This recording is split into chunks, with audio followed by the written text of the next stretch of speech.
from the CyberHub bunker and studio, you're tuning in to the CyberHub podcast.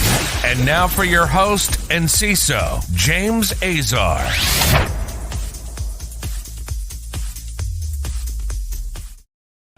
Well, do you know what day it is? It's Thursday. Yeah, tomorrow is Friday.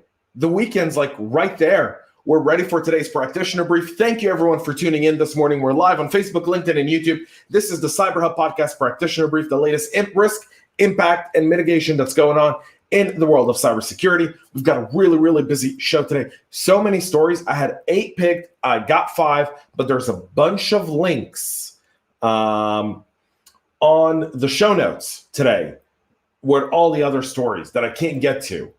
Okay, so just so you guys know, check out the show notes. Good morning to David. Good morning, James. Good morning, Matt. Let's see, I got to find out everyone who's on here. Let's see, good morning, Annalyn. Thank you for being here, everyone. Thank you so much for being here today. Packed show, like I said. So we're going to get right into it here in just a few minutes. But before we do that, if you have not subscribed to our podcast, please do so right now. If you're not on Clubhouse, please go to Clubhouse. It's open to everyone now. It's no longer an exclusive society. They figured out they need a lot of users on the platform. All right. Please go to Clubhouse. And there's a few things going on. One, I'd be remiss if I didn't tell you about the World Cybersecurity Forum that starts later today. Roger Grimes, the legend, who'll be joining me in just a few weeks, in 12 exact days, for an awesome webinar on hacking MFA. There's going to be a bunch of stuff going on with there. I'll be hosting a room tomorrow from 6 a.m.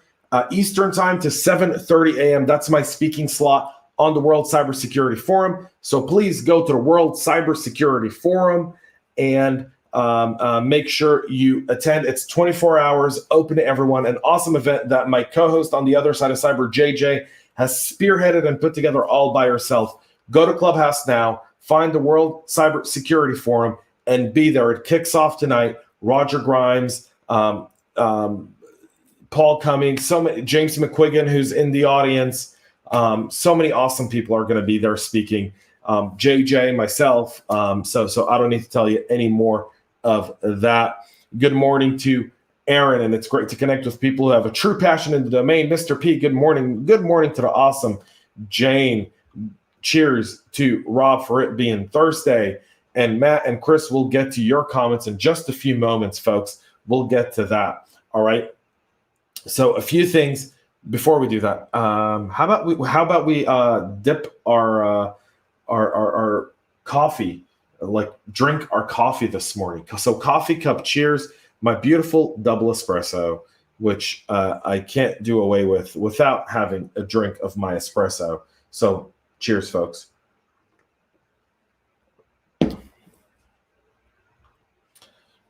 All right, and good morning to the awesome Christoph, who later today at 1 p.m. will be doing CISO Thursdays. Chris, myself, the awesome Renee Small, and the magnificent Naomi Buckwalter. If you're not following Renee Small on LinkedIn, go do so right now so you can be part of that stream as well. Now, I'm done with announcements. Today's show, Know Before and Ativo Networks. Go check them out. I had Tony on yesterday. I've got a follow-up story to what Tony and I did yesterday. So let's start off with this. We've got 3 different patches being released, including another one from Microsoft, Intel, and SAP. We'll start with SAP. 9 critical and high-severity vulnerabilities have been patched in the SAP product.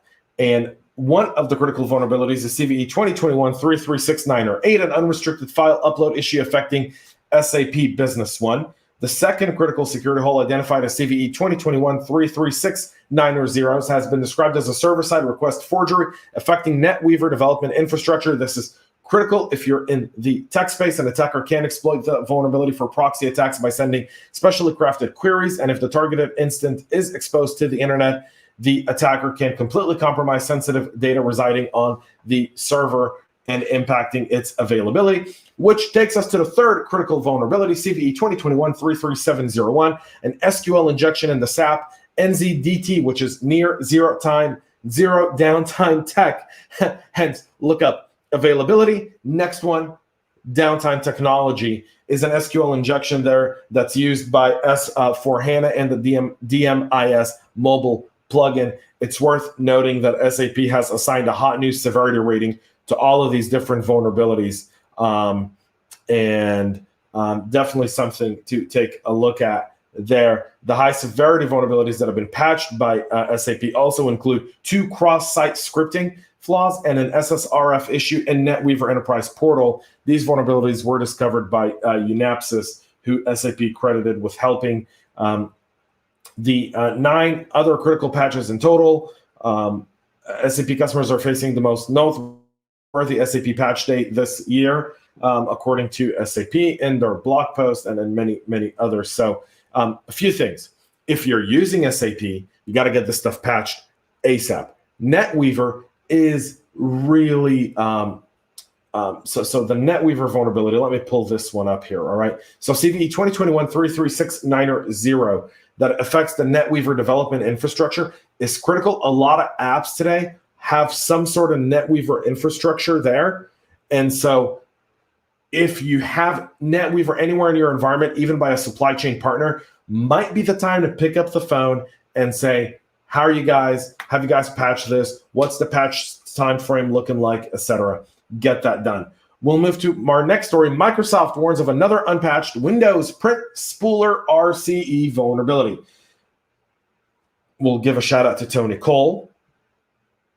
Okay, so Tony Cole yesterday said his favorite vulnerability name is Print Nightmare. That's been plaguing a lot of us here. Well, now a new remote code execution vulnerability exists when the Windows Print Spooler service improperly performs privileged file operation, according to the company. It's echoing the vulnerability details for CVE 2021-34481. An attacker who successfully exploited this vulnerability could run arbitrary code with system privileges. An attacker could then install programs, view, change, or delete data, create new accounts with full user rights. It's noteworthy that the patch should technically fix this. However, a workaround, Microsoft is recommending users to stop and disable the Print Spooler service to prevent malicious actors from exploiting the vulnerability.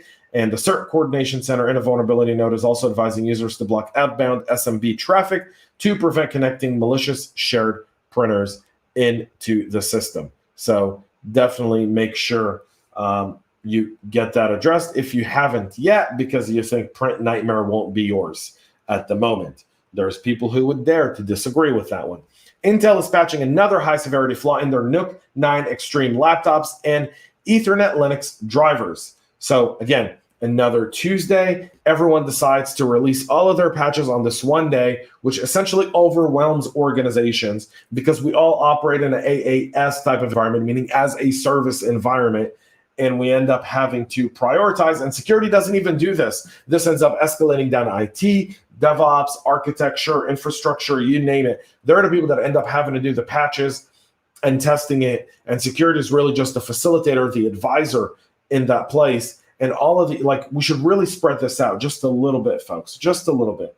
Intel on Tuesday released 6 new security advisories to inform customers about the availability of firmware or software updates that address a total of 15 vulnerabilities across several products. 2 of the advisories have been assigned the high severity rating. One of them describes a vulnerability affecting some Intel NUC 9 Extreme laptop kits that can be exploited by an authenticated attacker to escalate privileges. The flaw is 2021-01906, and it's caused by improper access control issues in the kernel mode driver. The other high severity advisory describes 3 different vulnerabilities affecting Intel's Ethernet controller X722 and 800 series Linux drivers. The most serious of the flaws is CVE 2021-0084 can be exploited by an authenticated attacker to escalate privileges. The other 2 flaws, rated medium and low severity, can lead to information disclosure and denial of service. They both require local access for exploitation as well. CISO has also advised users to review the patch and take actions as they deem necessary. That's also very important, folks. So to give that a look there as well. Finally, 2 more stories here, folks, as we try to keep time today. So one, come on, guys. You know, when I picked this story, I couldn't find another one that didn't use the term that I absolutely despise, hackers. No, they're criminals. They're criminals. They're criminals. They're not hackers. I know great hackers, all right? Matt Lee's one of them. He's watching right now. Chris Roberts, another one. I can keep going. They're not hackers. They're criminals. Thank you. AFP, get your shit in order. Thank you. A firm specializing in transferring crypto, Poly Network. Yesterday, we talked about the $613 million heist, 611, 613, value changes. They've been able to get $260 million worth of digital assets back, allegedly, where they've asked the criminals to bring back the stolen fortune and provide online addresses for transfers. So 7 minutes prior to sending the first transaction, returning some of the funds, the criminals created a token called "The Criminal is Ready to Surrender." They named it "The Hacker is Ready." I don't know why. And sent this token to the designated Polygon address. So they've essentially taken the money, created a new token. I don't know what they're going to do with that token, but we'll see what happens. The money that they stole allegedly, and this is one of the stories, this is kind of like the pivot point here. Allegedly, a bunch of white hat hackers, so a bunch of the good guys, the Chris Roberts kinds, the Matt Lee kind, right? The Roger Grimes kind, those good guys, they started tracking down who these thieves were and were able to track them down. And thus the negotiation began over, we'll bring it back and we'll kind of keep you guys anonymous, apparently, or, don't, and we'll send every single law enforcement agency after you. So we'll see how this plays out. The DOJ, FBI has yet to respond. Europol, Interpol have yet to respond. But this is really interesting because of the idea that they robbed in what is the greatest heist in modern history for crypto, and now they're returning that money again. And they're returning a part of it. They haven't even returned 50% of the money. So far, they've only returned 260 million of 613. Still, with 400 million, you'll still get stuff like that. Yeah, Roger says maybe call them criminal victimizers. Indeed, that is a very, very good name for them as well. And our final story for today: a business email compromise. 23 people have been charged over the sophisticated fraud ring across the Netherlands, Romania, and Ireland in a coordinated investigation by Europol into the organized online crime. The reason I picked this story is, one, it's great to end on a positive note where we see that criminals who victimize organizations are brought to justice. And it's great to see the long arm of justice reach these people. The 23 suspects have all been charged following simultaneous raids by police in the Netherlands, Romania, and Ireland. They've believed to defrauded at least 20 countries across Europe and Asia out of a total of at least 1 million euros. So they weren't operating on a large scale. I mean, 23 people on a million, if you guys do the math, they should have gotten a job. They would have made just as much money and they wouldn't be at risk of going to jail. Just saying. The group is suspected to have been running for several years, offering fictitious items for sales like wooden pallets. Last year, the group switched to offering fictitious items related to COVID-19 and PPE, protective personal equipment. The EC3, which is the European Cybercrime Center, aided national investigations in the Netherlands, Romania, and Ireland, as well as deployed cybercrime experts to help with the raid.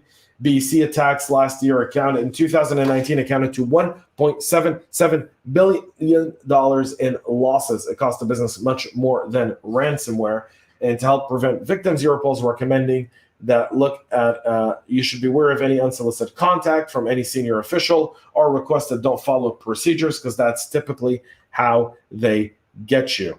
So Matt Lee likes threat actor as my favorite. Chris, unfortunately, we won't be able to get to that story today, buddy. We will get to it early next week, I promise, or over in the next few days on Clubhouse. We'll be able to check it. We're just out of time because I'm trying to keep this under 15 minutes, and we're just at time, Chris. So I am so sorry, man. We'll get to that story, but there's a bunch of stuff written up on it. You can see some links in the show notes as well to some of the stories we can't cover. We weren't able to get to today, but we'll take care of that later as well. I promise you that we'll be talking about this over the next week or so as more details become available. Make sure to go check out the World Cybersecurity Forum on Clubhouse.